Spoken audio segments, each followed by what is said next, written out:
جی السلام علیکم 5 کلاس، کیسے ہیں آپ؟ کیا حال چال ہے بیٹا؟ آج ہے 27 جولائی، پیر کا دن۔ تو آپ سب جانتے ہیں پیر کے دن ہم کیا کرتے ہیں۔ ہم پیر کے دن ہمارا ٹیسٹ کا دن ہوتا ہے۔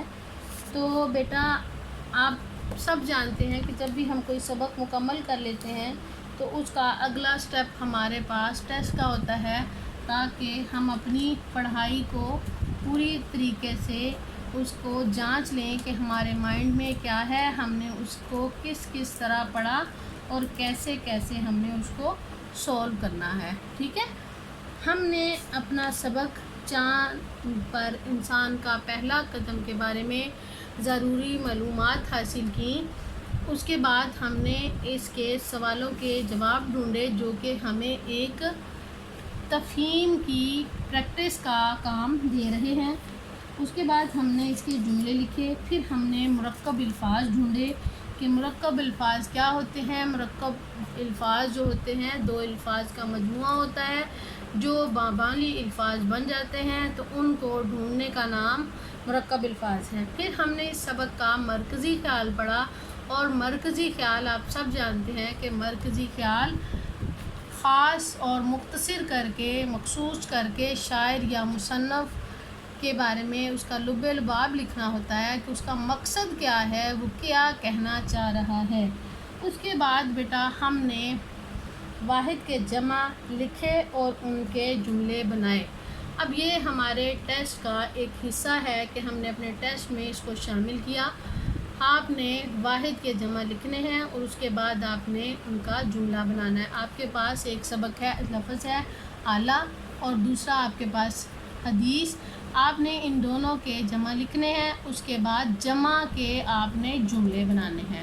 ٹھیک ہے بیٹا، اکثر اوقات ہم لوگ ہنٹ کے طور پہ کچھ الفاظ لکھ دیتے ہیں اور ان کا خلاصہ ہم معلوم کرتے ہیں۔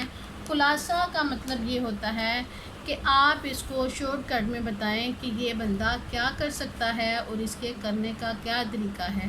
اور یہی ایک طریقہ ہمارے کتاب کے سوال میں تھا کہ ہمیں کچھ لوگوں کے بارے میں ذکر کیا گیا اور ان کے بارے پوچھا گیا کہ کشتی چلانے والے کو کیا کہتے ہیں۔ تو آپ نے اس کا آگے لکھنا ہے کہ کشتی چلانے والا کون ہوتا ہے، وہ کیا کہلاتا ہے۔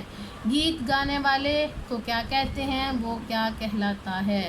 اخبار میں لکھنے والے کو کیا کہتے ہیں، وہ کیا کہلاتا ہے۔ علم کی روشنی پھیلانے والے کیا کہلاتے ہیں۔ پہاڑوں پر چڑھنے والے کیا کہلاتے ہیں۔